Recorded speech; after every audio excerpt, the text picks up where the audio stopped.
चलिए आज देखते हैं इस इक्वेशन को हम कैसे बैलेंस कर सकते हैं by using this ABCD method.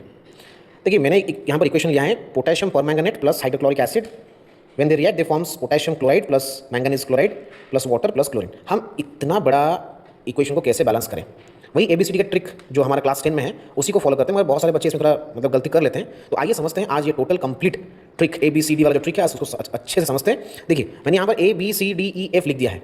अब देखिए पोटेशियम का मैं फर्स्ट निकाल रहा हूँ, यहाँ पर A, यहाँ पर C, तो A is equal to C।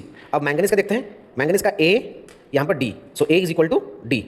Oxygen देखते हैं, ऑक्सीजन में यहाँ पर एटम है 4, सो 4 इंटू ए 4 है, इस साइड में ऑक्सीजन एक ही एटम है, so E into 1 E, so 4A is equal to E। और इसको हाइड्रोजन को यहाँ पर लेते हैं, इसका एटम 1 ही है तो B इंटू 1 B, इस साइड में हाइड्रोजन का एटम कितना है 2 है, सो 2 इंटू 2E। अब क्लोरीन का देखते हैं, क्लोरीन का यहाँ पर एक ही एटम है, so B into 1 B is equal to यहाँ पर आएगा क्लोरीन C, यहाँ पर 2D, यहाँ पर 2F। तो हमें यहाँ पर 1 2 3 4 5 ऐसे इक्वेशन हमको मिल गया।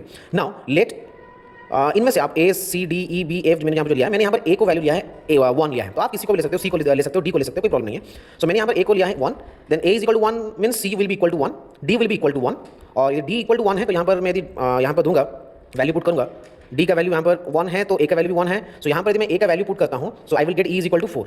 अब E का वैल्यू मुझे 4 मिल गया तो B का वैल्यू कितना होगा 2 इंटू 4 8। अब इतना तो मिल गया, बाकी रह गया F, तो F कैसे निकलेगा, B का होगा 8, यहाँ पर मैं सॉल्व करता हूँ, यहाँ पर B का होगा 8 इज इक्वल टू C का 1 है, ये 2 इंटू D का 1 है तो 2 इंटू 1 2 प्लस 2F, यहाँ पर आ जाएगा आपका 8 is equal to 3 plus 2F, then आपका यहाँ पर आएगा 8, ये 3 इधर आएगा माइनस होगा तो 8 minus 3 5 is equal to 2F, then this implies F is equal to 5/2, तो आपका F निकल गया 5/2। अब ये सारे वैल्यूज को हम यहाँ पर पुट कर देंगे ABCD में। पुट करने के बाद यहाँ पर होगा A का 1 आएगा, B का 8 आएगा, C का 1 आएगा, D का 1 आएगा, E का 4 आएगा और F का 5/2। मगर फिर भी ये बैलेंस नहीं है क्योंकि यहाँ पर 5/2 हो गया, सारा होल नंबर में यहाँ पर 5/2 है, तो ये टोटल जो होल नंबर और ये फ्रैक्शन है इसका एलसीएम कितना होगा, यहाँ पर 2 जो लिखा गया यही आपका एलसीएम होगा। तो ये जो 2 है ना, इसी 2 को सब में मल्टीप्लाई कर दीजिए।